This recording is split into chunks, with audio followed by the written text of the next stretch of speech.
গতকাল অর্থাৎ সোমবার সন্ধ্যাবেলা কেন জানি না প্রচুর পরিমাণে খিদে পাচ্ছিল।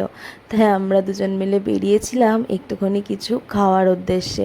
এবার বলি, অফিসের সামনে যতই তুমি ভাবো হেলদি কিছু অপশান খাবে, বাট হেলদি কোনো অপশানই নেই। নয় রোল, চাউমিন, না হলে সেই মোমো। আর যেহেতু মোমো খেতে আমি খুব একটা ভালোবাসি না, তাই জন্য ভেবেছিলাম যে যেই জিনিসটা ভালোবাসি সেটাই কেন না খাই। তো এটা ছিল একটা করে ফিশ চপ, দুজনে একটা একটা নিয়েছিলাম, নিয়ে খেলাম। খাওয়ার পর আমার অফিস শেষ হয়ে পর বাড়ি চলে এসেছি। আর যেহেতু আগেই বলেছিলাম যে ও এখন কয়েকদিনের জন্য থাকবে না, তাই জন্য আমার বাড়িতে একা একা। আর ঘরে আসার পরেই প্রচুর কাজ থাকে, কারণ এখন ঘরে এসে 2-3 দিন আর রান্নাটা করতে হচ্ছে না। বাবা যখন রাত্রে আসছে তখন বাবাই আমার জন্য নিয়ে আসছে, মা সুন্দর করে সাজিয়ে গুছিয়ে সমস্ত খাবার পাঠিয়েই দিচ্ছে। তাই জন্য ঘরে এসে যে জিনিসগুলো টুকটাক একটু মনে হচ্ছে ময়লা লাগছে, বা যেগুলো রোজকার সময়ের অভাবে করা হয়ে ওঠে না, সেগুলোই টুকটাক করলাম। প্রথমে মিররটাকে একটু ভালো করে ক্লিন করে নিয়েছিলাম। তারপরে তো নিজেকেও ক্লিন হতে হবে। এত ধুলো বালি, আর যেই পরিমাণ গরম এখন পড়েছে কলকাতায়, কবে যে বৃষ্টি হবে, কবে একটু ঠিকঠাক হবে ওয়েদার, ভগবানই জানে। যাই হোক, ফ্রেশ হয়ে নিয়ে, এটা আমার ডেলিকার রুটিন। আমাদের না ব্যালকনিতে এত সুন্দর হাওয়া দেয়।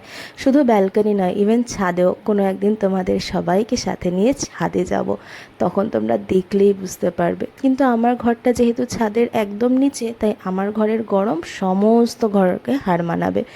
যাই হোক, চলো। এদিকে বলছিলাম না, মা খাবার নিয়ে এসেছে। তো মা খাবারে দিয়ে দিয়েছিল আজকে আমার প্রিয় পান্তু। আসলে পান্তা ভাতটা আমি অনেক দিন পর খাবো। যখন মায়ের ওখানে ছিলাম তখন আমরা দুজন মিলে গরমের সময় রোজ রাতে পান্তা খেতাম। বাবা একদমই খেতে ভালোবাসে না, কিন্তু আমার এখন আর সেটা খাওয়া হয় না, কারণ ও খেতে পারে না একদমই। তো সেই জন্য মা আজকে বানিয়েছিল আর আমার জন্য সেটাই পাঠিয়ে দিয়েছিল।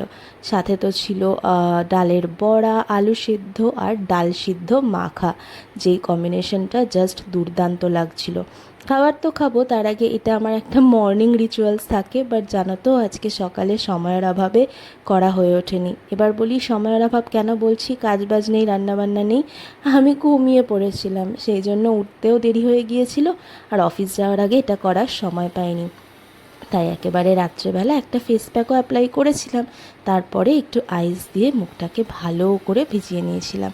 যাই হোক, চলো এবার ডিনারটা করে নিই। ডিনারে যদি এরকম মন পছন্দের খাবার পাওয়া যায় তাহলে আর কি চাই বলো। আর আমার মতন এই পান্তা ভাত গরমের সময় খেতে কে কে ভালোবাসো অবশ্যই আমাকে কমেন্টে জানিও। চলো এবার যাব ঘুমোতে। আমার রাধা মাধবদের সবাই দেখে নাও। রাধে রাধে, সবাই ভালো থেকো, সুস্থ থেকো।